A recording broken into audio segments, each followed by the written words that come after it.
What's up, everybody? It's your boy Josh, Point Made, coming at you from my car up here in Alaska. First edition of Quick Hits. We just kind of dive real quick into a player that we've gotten a lot of questions on, kind of talk about how he's been performing over the last couple weeks, and then talk about the pros and cons and his future outlook as it pertains to fantasy basketball. So today we're talking about my boy Brandon Boston Jr. for the New Orleans Pelicans. That's my guy right there. For those that I've known for a while, I've talked about Brandon Boston Jr. a lot. As a prospect, slid into the second round, fell to the Los Angeles Clippers, kind of stuck around with them as a low rotational role and as a G League player for a little bit. Someone their front office was very high on. He just never found a way to stick and work his way into the main rotation.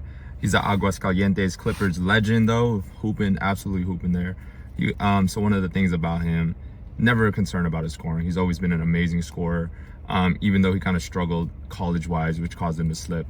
He was a very touted prospect, but in college, his space creation, his shot creation just wasn't there. He was kind of inefficient. I mean, a lot of that is understandable if you kind of know him and his history and some of the stuff that he went through.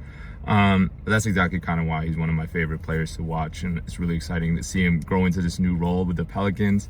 So he kind of broke into the Pelicans rotation just because of the various injuries they've had. DeJounte Murray's out, CJ McCollum's out, Trey Murphy was out to start the year, and then they lost Herb Jones too. So there's a lot of holes at the guard and in the wing position. So he slid right into there. His first game, raised a little bit of eyebrows just because his defense. That's one of the things that you love to see with Brandon Boston Jr. now, is just defense kind of taking that next step. Very active defender, got 2 steals in 10 minutes, and that was kind of the springboard that is used to kind of break into that rotation now.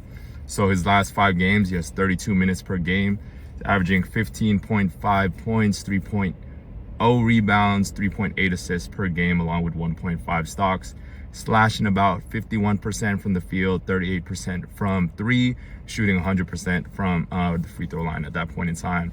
So one of the greatest things I think about Brandon Boston Jr. is he's taking the step, turning the corner with this opportunity that he's gotten. Like I said, 32 minutes per game over his last 5.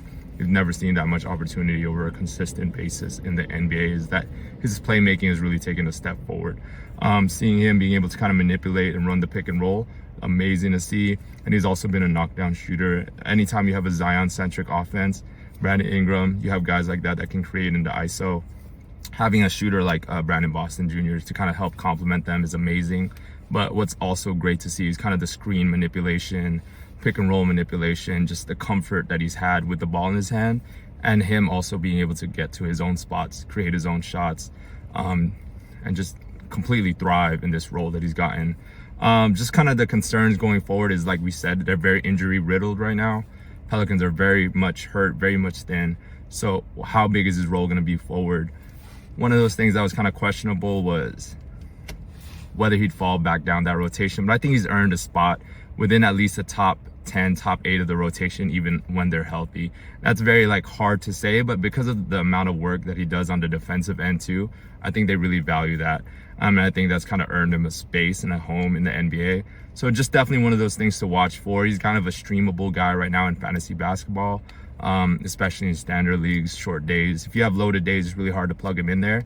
But when Zion's out, Brandon Ingram's out, his scoring options, he just rises up to the top of that, because there's not a lot of guys on the Pelicans that can do what he can do when Zion and Brandon Ingram are missing.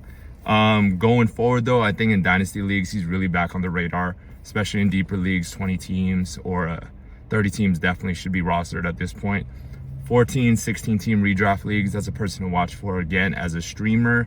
12 teams is one of those emergency streamers. I've plugged him in a couple of my lineups in 12 teams.